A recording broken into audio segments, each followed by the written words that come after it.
Great morning, world! Welcome to the Rise Up with Dragon podcast with your host, Dragon!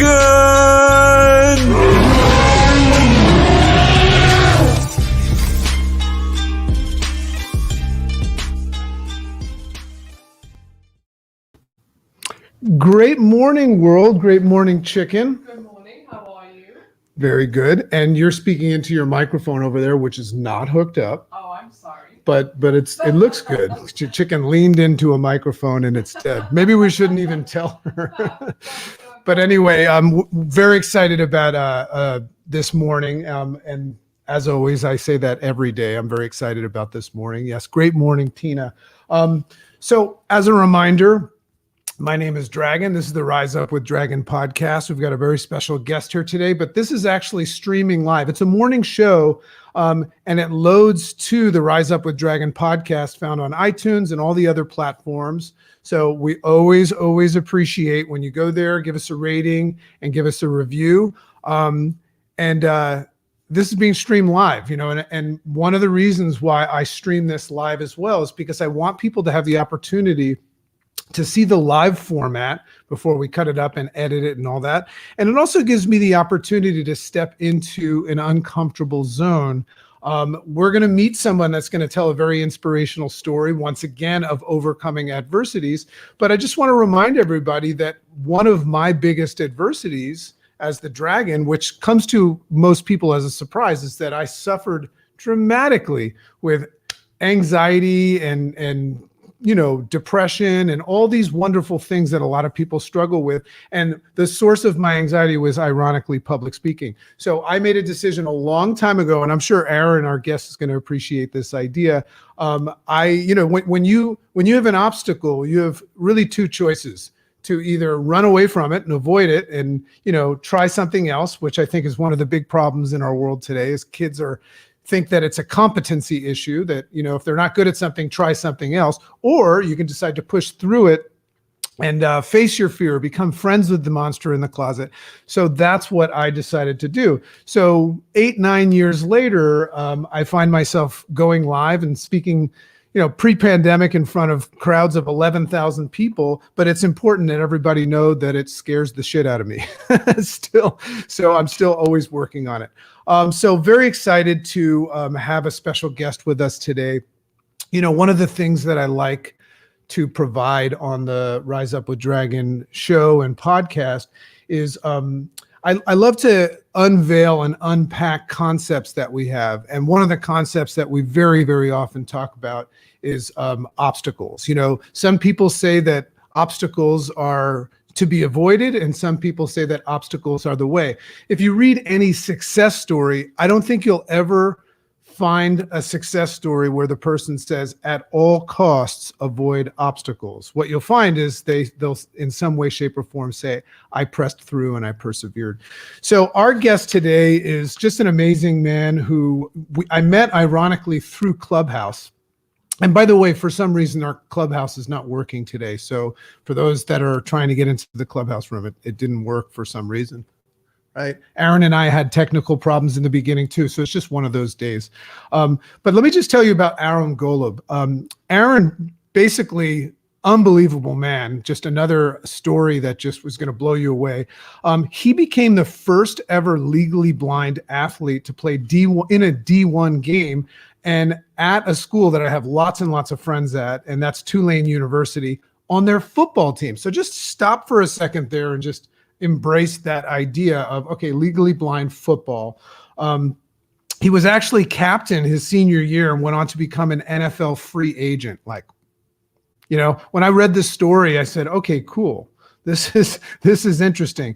So Aaron never let him, this is beginning his message, Aaron never let his limited vision get in the way of his success. When we think about limited vision, sometimes we think about our limitations on our ability to see things. We're talking about limited vision, right? Ironic, So his goal is to show others that it doesn't matter what it is that they're fighting for or what their perceived limitations are, anything is achievable. Now, we've heard that before, but it's important for us to hear that every now and then with repetition from people that have overcome what most people perceive, as Aaron would say, as big adversity. So anything is achievable with hard work. And also, he says, tuning out the judgment of others. And when I hear others, I think about society. Remember, our program comes from our mother, father, teacher, preacher, and society. The Instagram, the social media feed. Unbelievable. So his planning, passion, and perseverance enables him to be a success, and he's paving the way for others. So we always say, if you learn something today, give it away. That's how it's going to stay. So Aaron's not only gone through his life experience, he's actually paying it forward by paving the way for others. So he's an inspiring keynote speaker and has an awesome podcast that everybody should go subscribe to, like, rate, and leave a review. And it's called Blind Ambition. Perfect name. So his story and message inspire people to overcome obstacles and fulfill their dreams and goals. So I'm going to bring him up. I don't know if it's actually up. When you bring someone on a screen, is that up or on? I guess you could see it as a stage. By the way, she's leaning into the mic again. I'm sorry. So here's the amazing Aaron Golub, or Golub. It's Golub. Hey, thanks so much for having me here today. So I just want to make sure I'm pronouncing the name. It's Golub. It is Golib. Oh, Golub. Okay, great. Yeah. So Aaron, so great to meet you in person. Chicken and I have both been kind of stalking you a little bit, watching, just all these. I've been listening to some of the interviews on Blind Ambition, and it's just really, really great. I can't wait to get the story out, but it's really, really great to just see you thriving in life, and I just had a brief conversation with Aaron. He's gone on to, become a keynote speaker. He's got his podcast. He's also a financial advisor. And one of the things you hear the story about this legally blind football player, and you think, wow, but you forget that Tulane is a pretty awesome school. So he's a smart dude, and he's doing very well in life as well.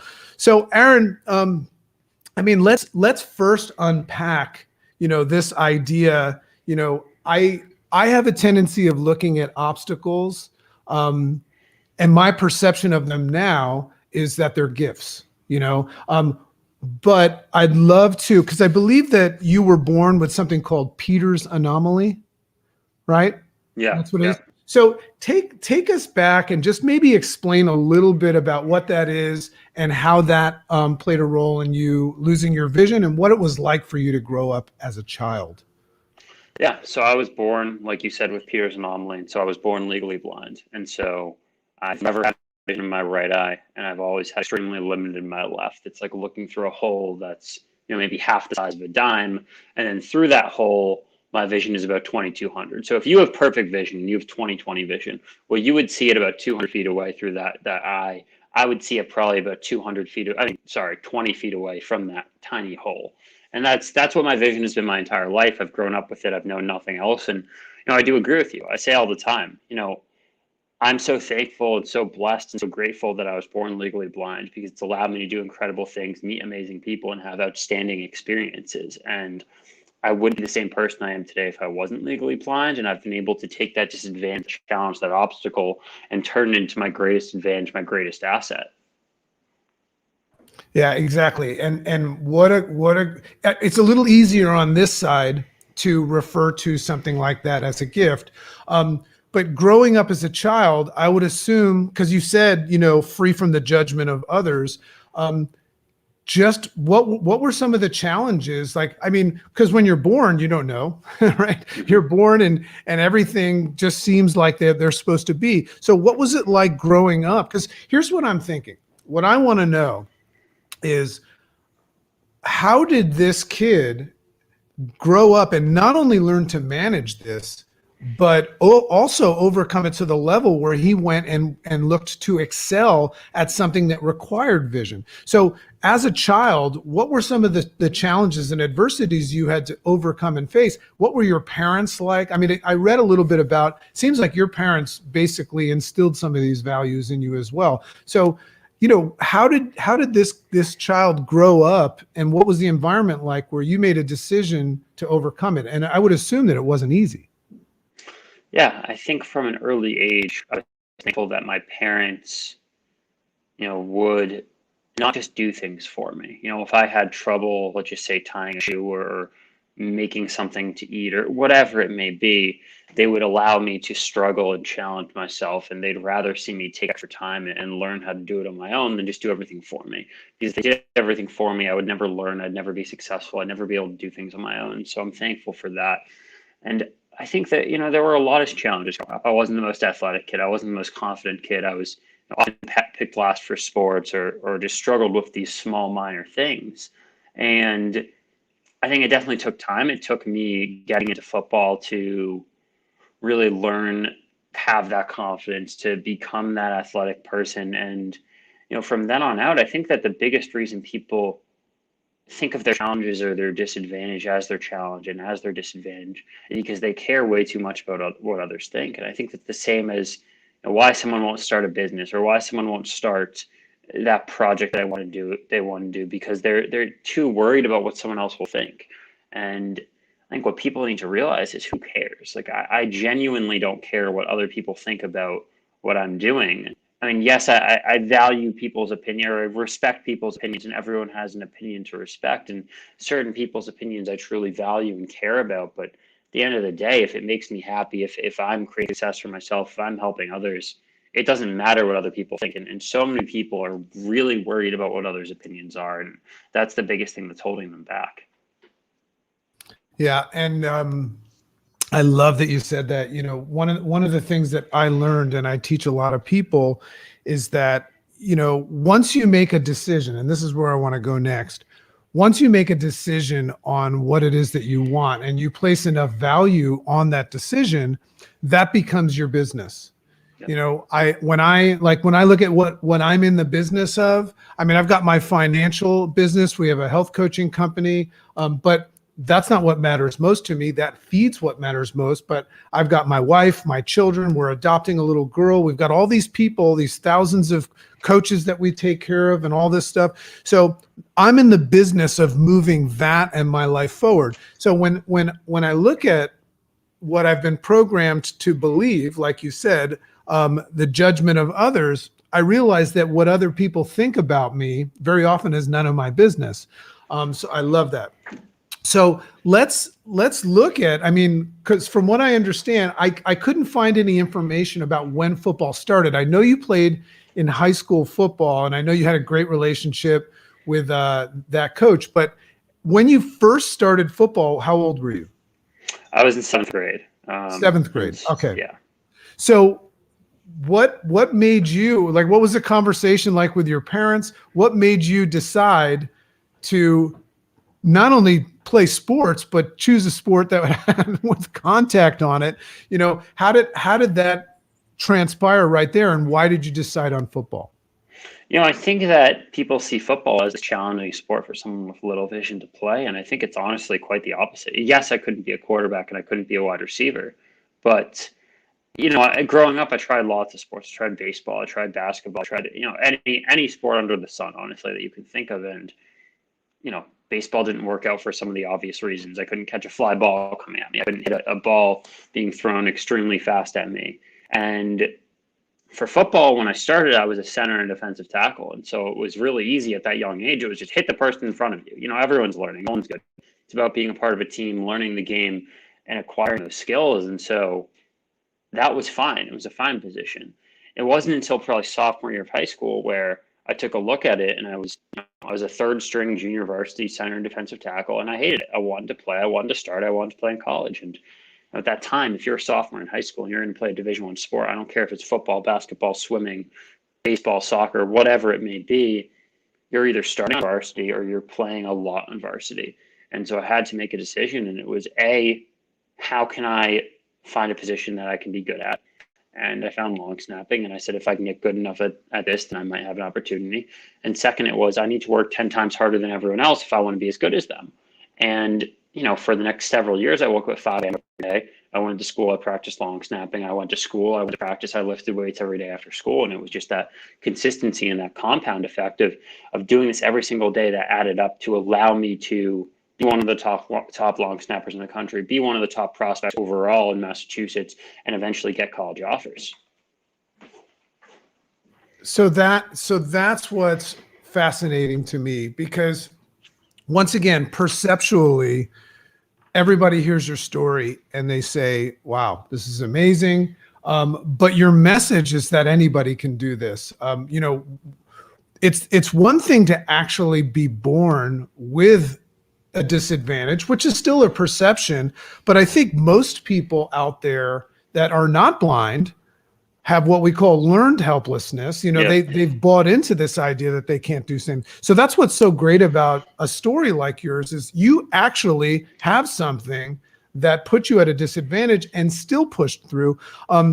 What I find is that can either inspire somebody else or make them feel really crappy. That like whenever I meet somebody that is at a disadvantage and doing something that I'm not doing just because I'm sucking my thumb at life, I either get inspired by that or feel bad about myself. I love stories like that. That's just so amazing. So as you went through, so now we're starting to build this work ethic. This idea of saying, if I want to start, because you started to create a vision that you wanted to play D1 football. Yep. Okay. So I love that you recognized pretty clearly that the only way that was going to happen, because you were not going to get on as a charity case, and you didn't want that. So you said to yourself, I'm going to work harder than everybody else. And which makes sense because anybody that you have, Michael Jordan, all these people, that's what made them different. They were before and after they were there. Where did you learn that? Did you learn that from your parents, the idea of your work ethic and pushing forward? Because I would assume you teach this to other people as well. I mean, I didn't learn that necessarily from my parents. My parents were very supportive and have done a lot for me my entire life, and I truly appreciate everything that they've done. My dad would come and snap with me pretty much every single morning at 5 a.m. and either catch my snaps or help me out. And, but he would never say, Aaron, do you want to go snap tomorrow morning? Or on a Saturday, Aaron, do you want to go out and snap? But if I ever asked him, hey, Dad, it's a Wednesday night, can we go snap tomorrow morning, Thursday morning? Every single time I asked him, he would say yes, and he would go with me. He didn't want to do it. He hated doing it, I'm sure. I didn't want to do it. I didn't enjoy getting up at 5 a.m. every day, but I knew what it took to be successful. And if I was willing to put in the work, he was willing to go alongside me and help me out. He didn't have to enjoy it, but he was willing to help me.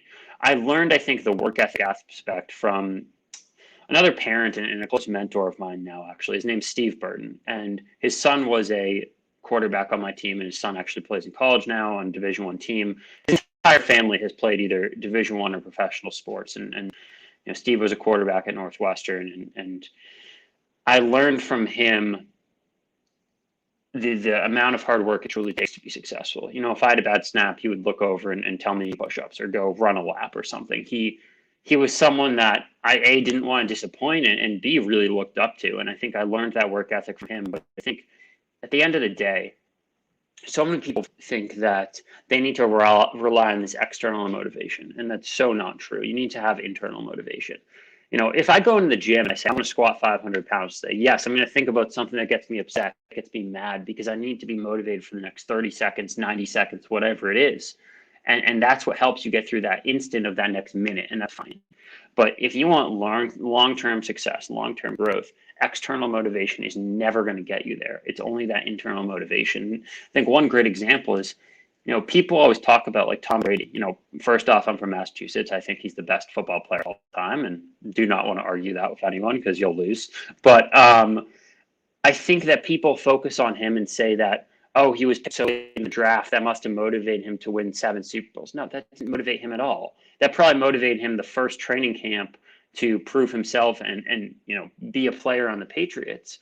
But he had to have had an internal motivation to 22 or whatever years later, continuing to win Super Bowls. That's not something that pushes him. And it's the same thing with everyone out there. If you don't have that internal fire, that internal spark, you're never going to create success because you're relying on the outside aspects, the outside people, the outside noise. And you really have to find it within yourself to achieve your goals.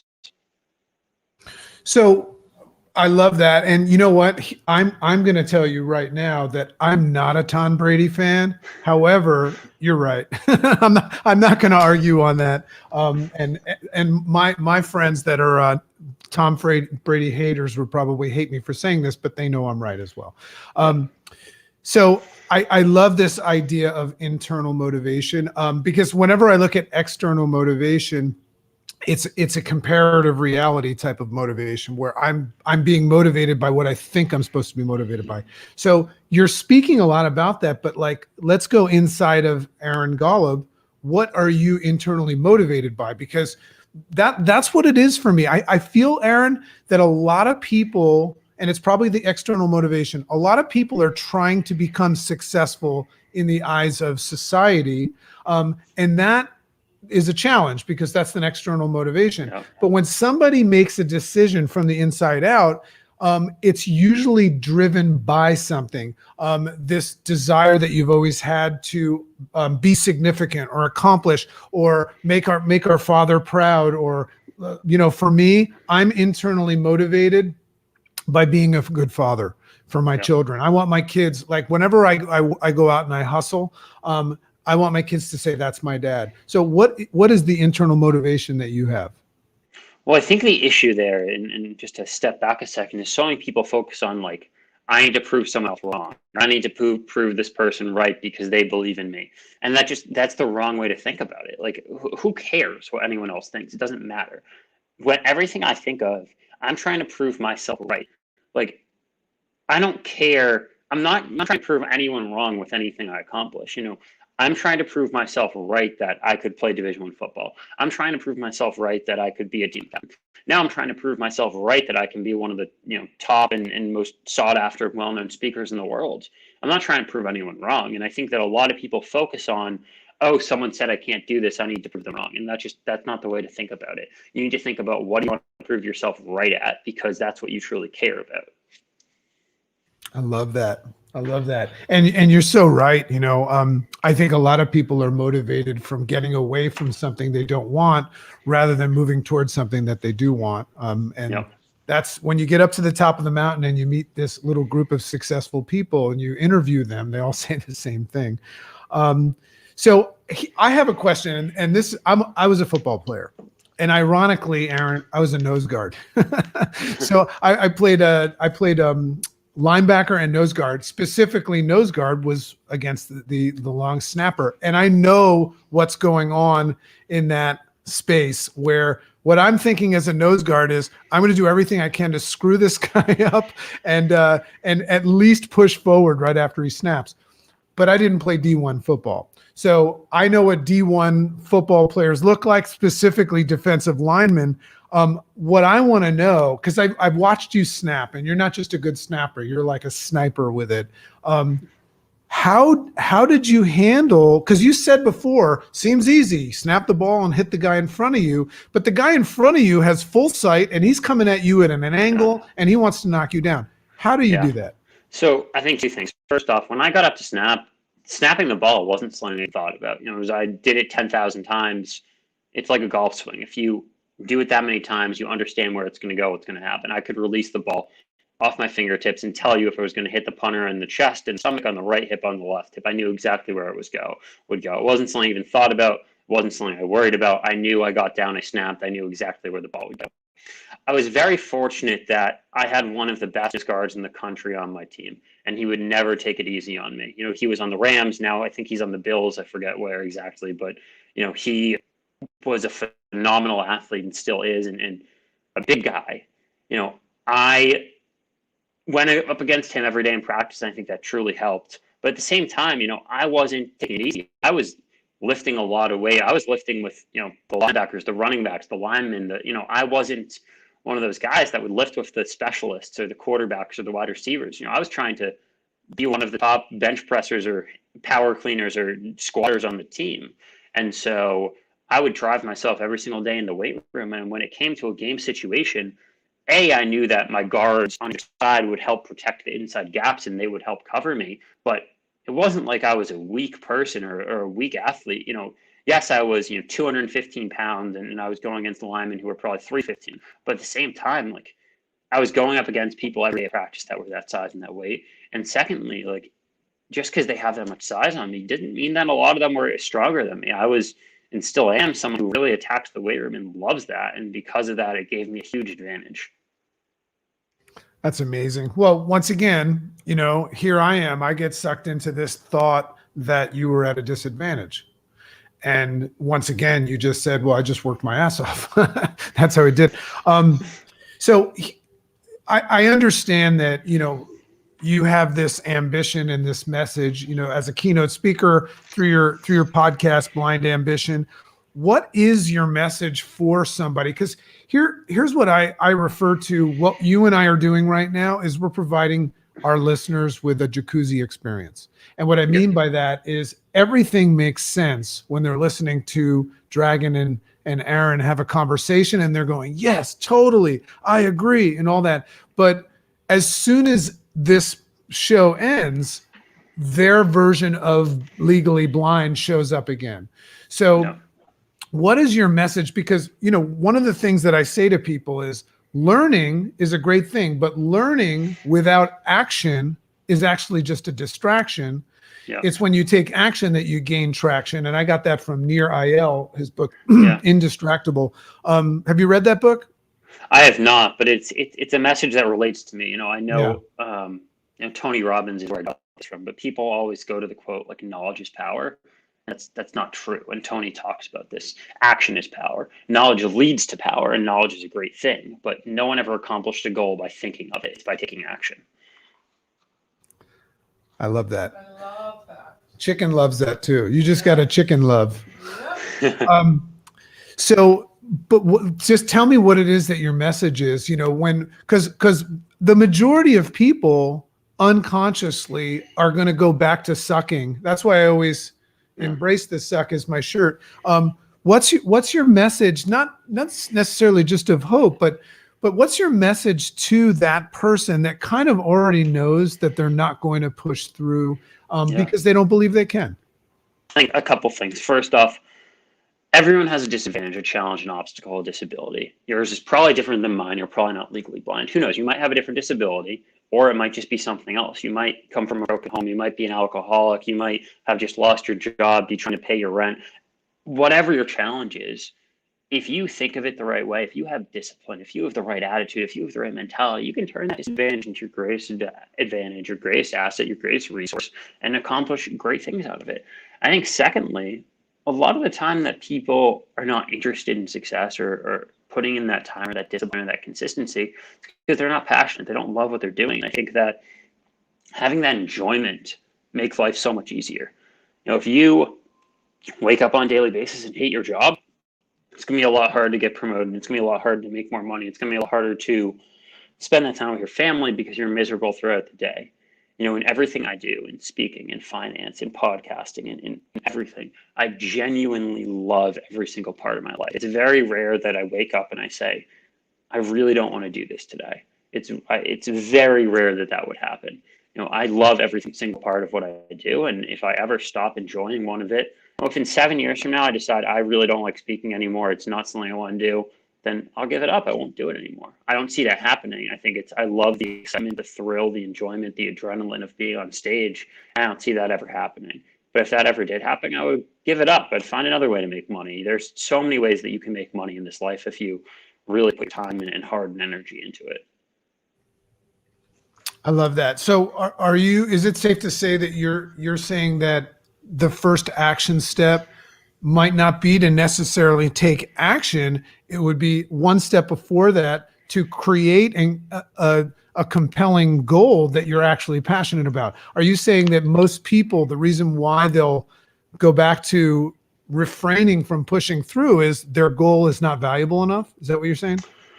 That's definitely a way to say it. I think that not only, and breaking it down to two areas, I think that people's goals aren't big enough, but at the same time, they're too big. And I know that's kind of contradicting each other, but I think that a lot of people don't set goals high enough. And so you might say, I want to be a speaker and I want to talk to some companies and I want to have a podcast and great. And, 2 years down the road, you're talking to companies, once a month, and you make a little money with it. You're a podcaster and it's fantastic. That's not my goal. My goal is I want to be one of the top speakers in the world. I want to be on a stage with Tony Robbins, Ed Milet, Les Brown, Grant Cardone, and known on the same level as all of those guys. I have no interest in being a speaker who makes $1,000 for going to a company. I want to be on stage in the same caliber as all of those names that I just mentioned. And that's a massive goal. But I also understand that if I think of that goal and I focus on the goal that's really overwhelming, how can I, Aaron at 24 years old, get to where Tony Robbins is? I mean, that's a ridiculous goal when you really think about it. And so you have to backtrack. You have to say, what things can I do today to move the needle a little bit closer to that goal? Because in 5-10 years from now, I guarantee you I'll be on stage with Tony Robbins. It's not a question, it's a definite, because I know I can make that happen. And because of that, I'm moving the needle forward every day. And that starts with just doing a podcast like this. Who knows? Maybe someone in your audience is connected to any of those people that I know, and they're going to reach out to them and say, this guy is awesome. You should get with him. Who knows? Who has any idea? And that's why you just got to move the needle a little closer every single day. Yeah, and once again, you and I have a lot in common, and I'd love to get to know you better on a personal level. That's my philosophy. Is I always say I don't care. I care, but I don't care. And what I mean by that is I don't care about anything that doesn't move my football forward, my needle forward. And that's not just my success. That is identifying, does this support my family and my dreams and my goals or not? So if it doesn't, I don't care.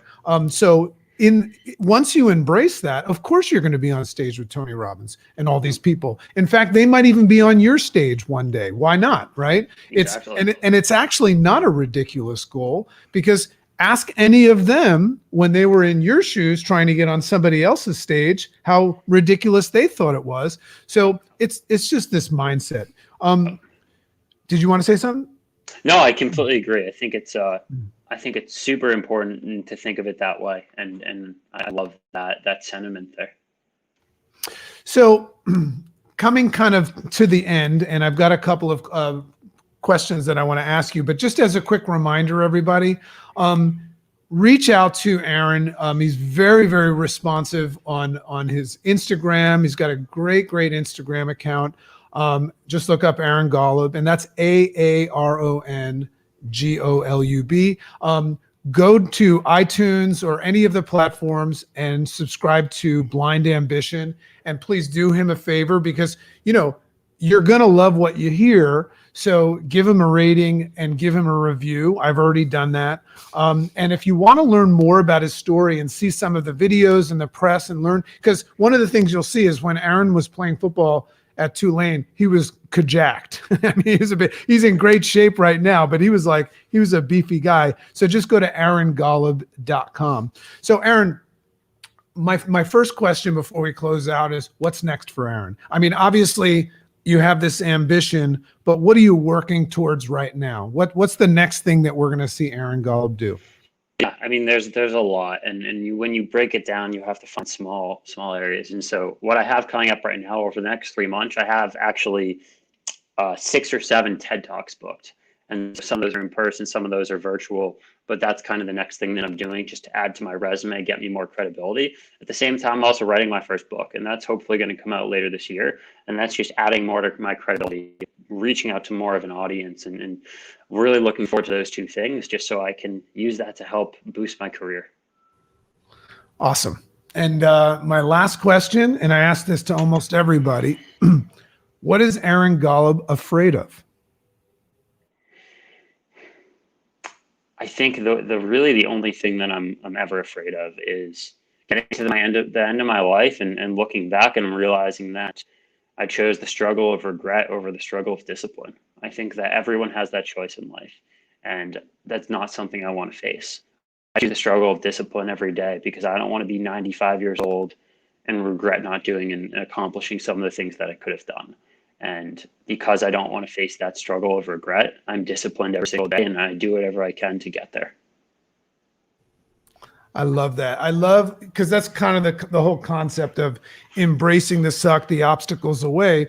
It's like, choose your poison, choose your fantasy. Do you want to wake up today and say today's going to be a great day? Or do you want to say today's going to suck? Your choice. Do you want to choose the struggle of discipline or the struggle of regret? 100% in your choice. You're gonna struggle either way. So I love, and I'm a huge fan of discipline. One of the things that I'm coming out with is an online course on discipline. So I'd love to. I might even call call on you to take a couple of these quotes from you, because I just love that. So everybody, this was a cool one. This was a really cool one. So please reach out to Aaron and just give him some love and support. He's not asking for it. He doesn't need it, because he's going to go do it anyway. And I can see that, you all understand his message. But he's just a real person. He's a real person that is leading the way at charging through the muck that stands in between all of us and our dreams. And, go check out his website and you'll learn a lot more about it. And Aaron, I know you're a busy dude, and I know you have your full-time job as well coming up. So thank you so much for sharing your story, being on this show, and taking time out of your day. This was awesome. Yeah. Thank you for having me. Really appreciate it. And this was a lot of fun. Awesome. Well, everybody, that's another amazing episode of Rise Up with Dragon. Just as a reminder, this is streaming live all over the place. You can hit us up at Rise Up with Dragon on Instagram. You can please give us a rating and a review at Rise Up with Dragon podcast on iTunes. And then as well, just Mondays and Fridays are when we rise up at 8 a.m. But we've got some amazing guests coming up. We've got the amazing Donald Hoffman, who wrote the book Case Against Reality. We're going to have Nir Ayal, who wrote Indistractable. Unbelievable stuff coming. So we're building this thing. We're building this thing into something that's really going to have an impact on people. So have a wonderful day. And remember, if you learned something today, take it, share it, give it away. That's how it's going to stay. If you want to keep something, you have to give it away. Love and appreciate you all.